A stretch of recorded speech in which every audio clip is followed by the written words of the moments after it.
दुनिया में सदियों से रहस्यमय और गुप्त ताकतों की चर्चा हमेशा रही है, चाहे वो फ्री मेसन सोसाइटी हो या इल्यूमिनाटी ग्रुप। कथित तौर पर माना जाता रहा है कि हमारे रोजमर्रा के जीवन को निर्धारित करने के पीछे इन्हीं गुप्त ताकतों का हाथ है।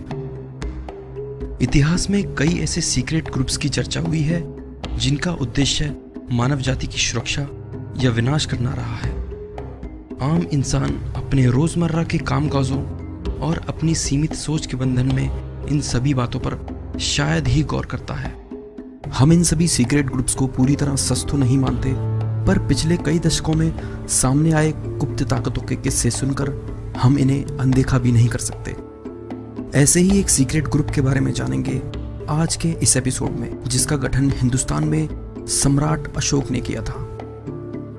महान अंग्रेजी लेखक H.G. वेल्स के शब्दों में, इस धरती के इतिहास में अंकित सभी राजाओं और महाराजाओं की महानता और उदारता के बीच सिर्फ एक ही शख्स रोशनी की मानिंद अनंत तक जगमगाता रहेगा। वे शख्स हैं सम्राट अशोक। हर हिंदुस्तानी के गर्व के पात्र सम्राट अशोक ने सारे के सारे भारतीय उपमहाद्वीप पर 300 ईसा पूर्व से 232 ईसा पूर्व तक राज किया। इनकी कई कहानियों का उल्लेख दिव्य वदान और महावंशा किताबों में दिया गया है। अशोक स्तंभ सम्राट अशोक की आत्मा को संजोए भारत की शान का प्रतीक बनकर अपनी महानता का डंका पीटता रहा है। लेकिन क्या आपने कभी सम्राट अशोक से संबंधित ऐसी कोई कहानी सुनी है? एक ऐसी कहानी जो शायद आपको सम्राट अशोक के व्यक्तित्व के बारे में एक ऐसी जानकारी दे जिससे आप उनका और अधिक सम्मान करने लगेंगे। यह कहानी है महान सम्राट अशोक द्वारा नियुक्त किए गए 9 उन अज्ञात लोगों की, जिनको 9 किताबों को संरक्षित करने का कार्य सौंपा गया था। इन 9 किताबों में 9 अलग अलग प्रकार की विद्याओं का विस्तार से वर्णन किया गया है। इनका काम इन पुस्तकों को गलत हाथों में आने से बचाना था। ये 9 लोग दुनिया के अलग अलग कोनों में भेजे गए थे। बड़े ही शांत और मौन रहकर ये 9 लोग दुनिया में आए कई दशकों के बदलाव को देखते आए हैं। हमारी ज्ञान की सीमाओं के बाहर ये गुप्त लोग द 9 अननोन कहलाए। पर इन 9 लोगों को नियुक्त करने के पीछे का क्या मकसद था? सम्राट अशोक को ऐसा क्या लगा जो उन्होंने इन 9 लोगों को नियुक्त किया? आइए जान लेते हैं।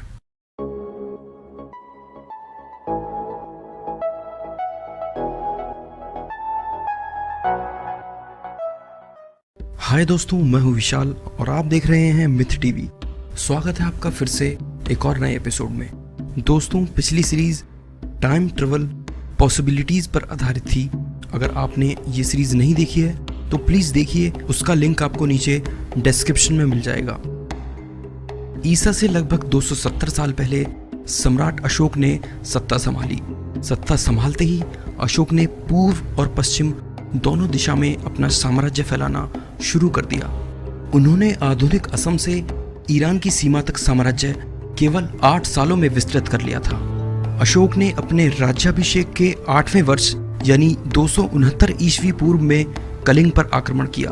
13वें शिलालेख के अनुसार कलिंग युद्ध में 1,50,000 व्यक्ति बंदी बनाकर निर्वासित कर दिए गए थे और 1 लाख लोगों की हत्या कर दी गई। सम्राट अशोक ने इस भारी नरसंहार को अपनी आंखों से देखा।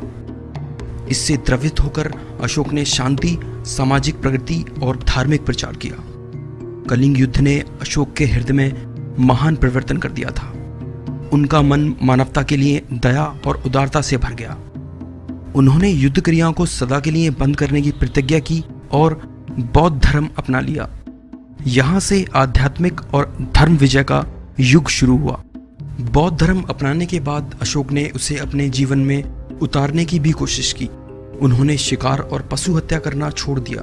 जन कल्याण के लिए चिकित्सा, पाठशाला और सड़कों आदि का निर्माण करवाया गया। बौद्ध धर्म के प्रचार के लिए अशोक ने अपने प्रचारक नेपाल, श्रीलंका, अफगानिस्तान, सीरिया, मिस्र और यूनान तक भेजे। पर इन सभी के साथ अशोक ने यह भी माना कि मानव जाति अपने बुद्धि और बल का प्रयोग करना जानती है और इसे वह अच्छे बुरे दोनों तरह के कामों में प्रयोग में ला सकती है। साथ ही साथ इंसान विज्ञान और तकनीक का उपयोग मानव जाति के विनाश के लिए भी कर सकता है। इन सभी बातों पर गौर करके सम्राट अशोक ने फैसला किया कि वह कोई ऐसा तरीका खोजेंगे जिससे आधुनिक विज्ञान और तकनीक की लगभग सारी गुप्त जानकारी को ऐसे लोगों से बचाकर रखा जाएगा जो इसका उपयोग मानव जाति के खिलाफ कर सकते हैं।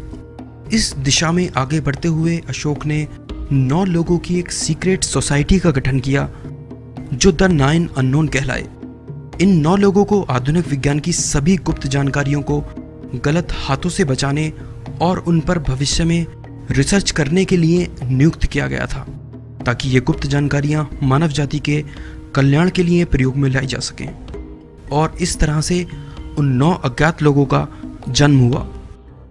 इसके लिए अशोक ने अपने 9 भरोसेमंद शिष्यों को चुना और हर एक को एक अलग अलग गुप्त किताब सौंपी, जिसमें से हर एक में अलग अलग विषयों पर हमारी सभ्यता के उदय से लेकर उस समय तक मानवों द्वारा इकट्ठी सभी जानकारी मौजूद थी। और उन्हें यह निर्देश दिए गए कि वह अपने अपने विषयों पर आगे भी शोध करते रहेंगे। कथित तौर पर माना जाता है कि 9 लोगों की इस गुप्त सोसाइटी ने अपनी शोध से मौत पर विजय पाने के तरीके खोज लिए थे। इसीलिए इनके बारे में यह कहानी प्रचलित है कि इन 9 अज्ञात लोगों ने साल दर साल सभ्यताओं को बनते बिगड़ते देखा है। इन 9 अज्ञात लोगों को ये सख्त निर्देश थे कि ये कभी भी भौतिक संसार को अपनी पहचान नहीं बताएंगे। ऐसा माना जाता है कि उन्होंने सदियों के अनुभव से बहुत ही शक्तिशाली और गुप्त जानकारियां इकट्ठी की। इन 9 लोगों ने अपनी अलग भाषा का निर्माण भी किया जो केवल इन्हीं की समझ आ सकती थी। इनके बारे में यह मिथक भी है कि इन 9 लोगों ने कभी भी प्रत्यक्ष रूप से मानव जाति के लिए किसी काम में कोई भूमिका अदा नहीं की, सिवाय उस समय के जिस समय मानव जाति को किसी चमत्कार की जरूरत थी। यह 9 लोग 9 अलग अलग प्रकार की विद्याओं के लिए जाने जाते हैं, जिनमें से कुछ जानकारियां उन विषयों पर हैं जिनके बारे में अभी मानव जाति को पता ही नहीं है, यानी ऐसे विषय जो हमारी विज्ञान की सीमाओं के बाहर हैं। आइए जानते हैं उनमें से कुछ विषयों को जिनके बारे में हमें पता है। Psychological warfare and human brain wash, एक प्रकार का विज्ञान जो जन समुदाय को बदलने यहाँ तक कि पूरी की पूरी मानव जाति का ब्रेन वॉश करने की ताकत रखता है और हमेशा से मानव जाति के लिए एक बड़े खतरे के रूप में देखा जाता रहा है। साइंस ऑफ किलिंग, दूसरा विषय भी इतना ही घातक है, जिसमें कई तरह के जहर बनाने की जानकारी दी गई है जिससे इंसान को पलक झपकते ही मारा जा सकता है। साथ ही मानव शरीर के उन प्रेशर पॉइंट्स की भी जानकारी दी गई है जिन्हें छूने भर से इंसान मर सकता है।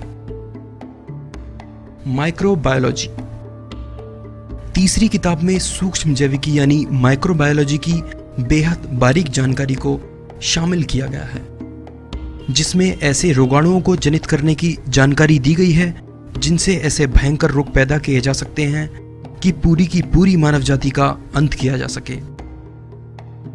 अल्केमी, चौथा विषय अल्केमी का है, जिसमें धातुओं को सोने में बदलने और अमर होने के लिए बनाए जाने वाले गुप्त रसायनों की विस्तार से जानकारी दी गई है।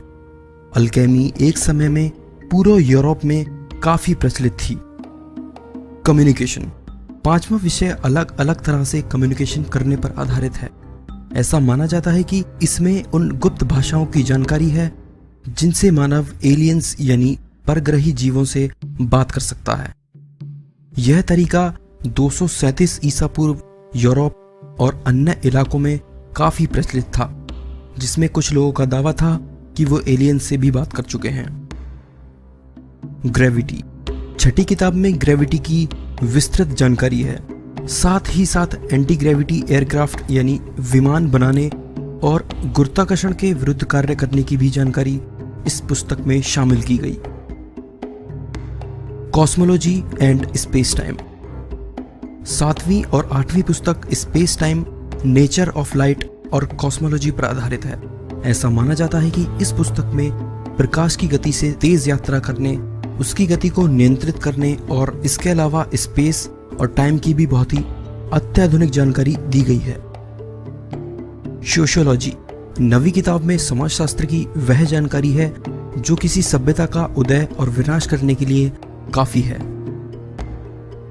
दोस्तों, ऐसा माना जाता है कि इन 9 किताबों की जानकारियों को लगभग गुप्त ही रखा गया था, पर कई बार इन जानकारियों के छिपे हिस्से मानव जाति के सामने आए, जिनसे मानव ने विज्ञान की नई खोजों को जन्म दिया।